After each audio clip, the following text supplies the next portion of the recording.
All right, are you ready for the Hebrew letter Lamed? Yay!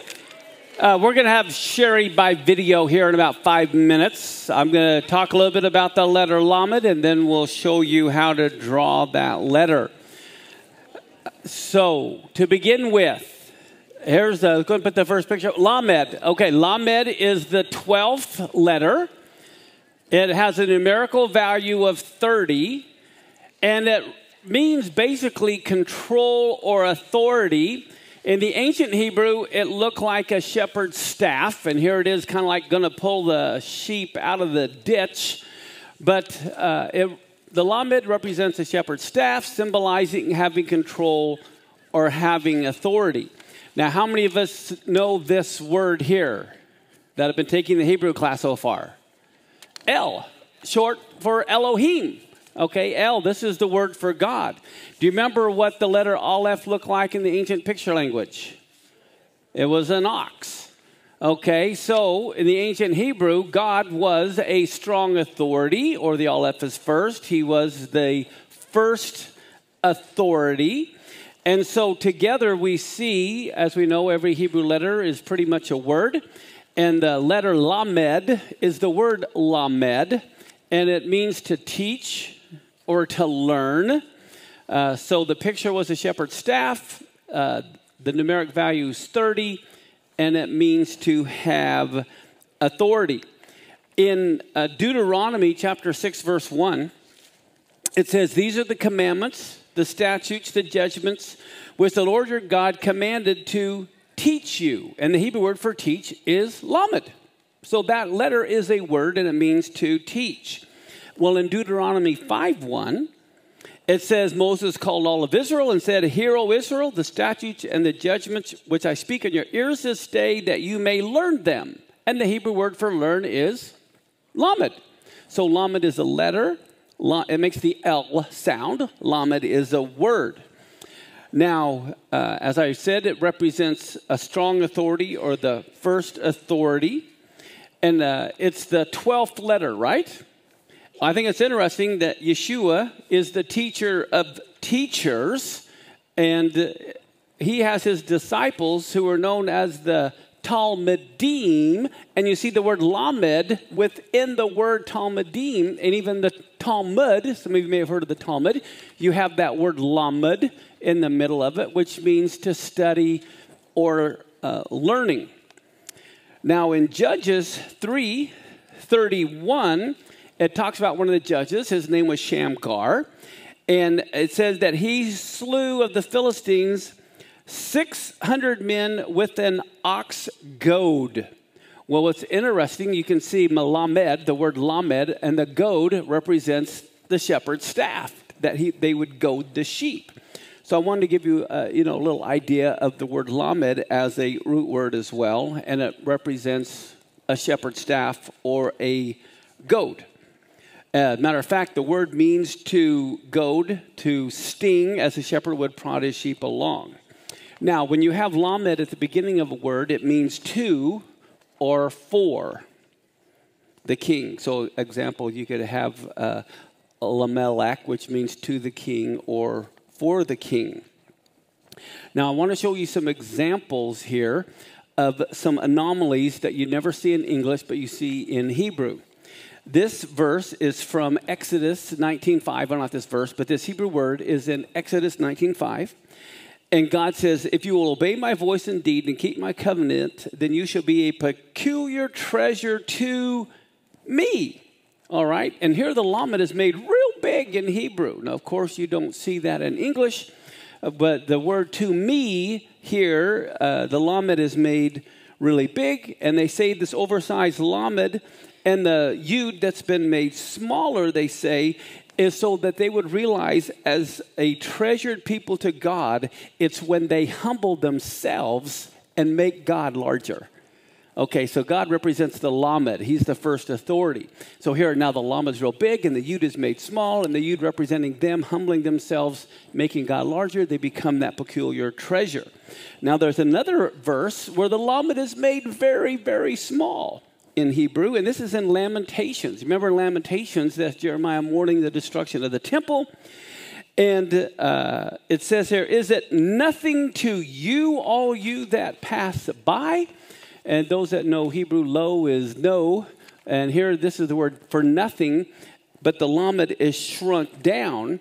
And they say this indicates that when Jerusalem went into exile, it reached the lowest point in the nations, and its position as a leader was reduced. So Israel was to be a lamed, the teacher, teaching Torah, but because they disobeyed God, here the temple is destroyed, and now Israel as a nation has been made smaller in the eyes of the nations. Now there's another interesting anomaly in Hebrew. You have this real big lamed in Deuteronomy 29:28. And this is where it's prophesied that the Lord is going to root Israel out of the land in anger and in wrath and a great indignation, and he's going to cast them into another land as it is this day. Well, this is the word for and cast them, all right? And the lamed is made really big in Hebrew. And they say, the sages say that this shows that God will use this ejection out of the land to do what? To teach the nations. The lamed means to teach. And so as they're cast in the lands, they will teach the nations. But then it says prophetically, when he brings them back to the land, the lamed represents the shepherd's staff that is made large, and he will be gathering all of Israel back to the land in the last days. Okay, they also say God, like the king lamed, was to be at the center of Israel. They didn't want him to be king and to reign over them, and they limited him. And they cast him out, so therefore he cast them out. Now, lastly, this is kind of fascinating. We have the Hebrew word for tongue is lashon. Okay? And you can see it begins with the letter lamed. Well, how many of you know what do we do with our tongue? We teach with our tongue. And so the Hebrew word for tongue begins with this letter. And it also, the lamed, if you remember, means to what? Control. And what is the one thing we need to control? Okay. We need to control the tongue. As a matter of fact, in James 1:26, it says, if any man among you seems to be religious and does not control his tongue, he deceives his own heart, and his religion is in vain. Now, I'm going to show you in the ancient picture language what that word lashon would have looked like. If you remember, the lamed is the shepherd's staff, representing authority and to control. The shin, if you remember, was fangs, means to consume and to destroy. The vav is the connector, and the ancient letter nun means life. It was a fish darting through life. And so when you look at the ancient picture language and you start with the letter nun, life and death are in the tongue. So even in the ancient picture language, we see life and death are in the tongue. And that's what it says in Proverbs 18:21. Death and life are in the power of the tongue. So lamed represents to control. It represents authority. It means to teach. It means to learn. And we can see all of that inside the letter lamed. And so now Sherry is going to take over and show you how to draw the letter lamed. Take it away, Sherry. So lamed says ul, like in love or letter. Everybody say it. Ul. Very good. So we see that lamed is the tallest letter in the alphabet, and it's the only letter that rises above the midline, as you can see. And when you look in your Hebrew Bibles, you'll see lamed is the only letter sticking way up high. And it is made with a vav and a kaf. So those are the two letters that make up the lamed, the vav and the kaf. And if you change the order of the letters on either side of the lamed in the alphabet, you get the word melech. The mem, the lamed, and the final form of the kaf. Remember, this is the kaf, and it has this final form because the bottom curve straightens out. So here we have melech, and that is the king. And of course, lamed represents the shepherd king. If you take the gematria of the two letters that make up the lamed, you have the vav, which is 6, the kaf, which is 20, equaling 26, which is also exactly the gematria of the yud, hey, vav, hey, which is the yud is 10, hey 5, the vav is 6, and the hey is 5. So lamed equals the same as yud, hey, vav, hey in the gematria. Pretty amazing. Kaf represents the good deeds that we do, and vav is like a flame or a reflection of our good deeds. So our good deeds should reflect and show that our love for God and His Word. Matthew 5:14 and 16 says, "You are the light of the world. A city on a hill cannot be hidden. Neither do people light a lamp and put it under a bushel. Instead, they put the light on its stand, and it gives light to everyone in the house. In the same way, let your light shine before men, that they may see your good deeds and praise your Father in heaven." So when you see the lamed, you think of those good deeds shining, giving glory to God. Now, lamed is one of those letters that becomes a prefix, and a prefix is something that you attach to the beginning of a word, and it adds meaning to the word. So lamed, when you attach it to the beginning of a word, means to or toward.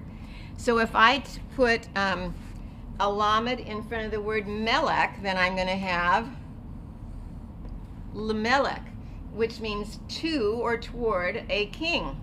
Now remember, we have other letters that we've already learned that we also can prefix to the front of a word. One of them is kaf. You can prefix that. It means as. You can prefix the hey. That means the. You can prefix the vav, which means and you can prefix the bait, which means in. So let's try it. Let's say that I want to say the king. Which letter would I prefix to the word king? Hey, exactly. So it would look like this. So then we'd have hamelech. Then what if I wanted to say as a king? Which letter would I prefix to the word melech? Exactly, I would prefix the kaf. And now it would say kamelech, as a king. What if I wanted to say and a king? Which letter would I prefix? The vav. Excellent. So there we have the vav and a king, v'melech. And right on down the line, and as you see, we already did the lamed, meaning to or towards. So that's how the Hebrew language works. It's pretty fun, really. It's pretty amazing, really. So we haven't written the lamed yet. Let's try that all together. We're going to write the vav like a flame, and then we're going to write a kaf showing our good deeds, and it's all one stroke. So you come down and make the kaf. Down and make the kaf.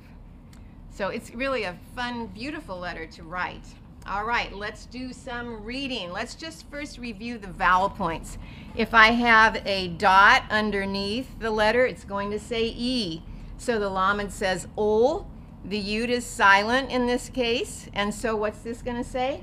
Li, and that means to me. So here we have the to or toward in a word. Now, okay, so now here the vowel point is above the lamed. Everybody see that? When you see that dot above a letter, it's going to say O, so you're going to say the sound of the letter first, lo. And that lo means no in Hebrew. You say it, you hear it a lot over there when you're in Israel. Okay, now here we have the lamed with 3 points that are going to say A. So we're going to say lev, lev, and that means heart. Now we have 2 dots under the aleph, so it's going to say A, and the lamed, which is going to say ol, so we're going to say el, and that's the word for God. Then we're going to come over here, and remember the dashes under a word or lines under a word are going to say ah. So we're going to have la med. You don't know the mem yet, but that makes an M sound, and that means to teach. And that's one of the meanings of the word lamed, to teach, because a shepherd teaches the flock where to go. So we have lamed. Here we have kala. Kala is to finish. Now we have ki la. Tila is to cease. And here's a word you don't even need vowel points for. It's halal. And did you know that the meaning of your tongue is made to praise, and this is the word to praise. So lamed can also mean the tongue. And that's what the tongue is made for. The Lord repeats it twice for us in the word halal. So we'll be sure to remember that our tongues are made for praise, and that is our amazing lamed. Thank you for being here. And next week, we're going to tackle the letter mem, which I mentioned a little bit already today in the service. So mem is next week. Thank you. We'll see you in about 15 minutes.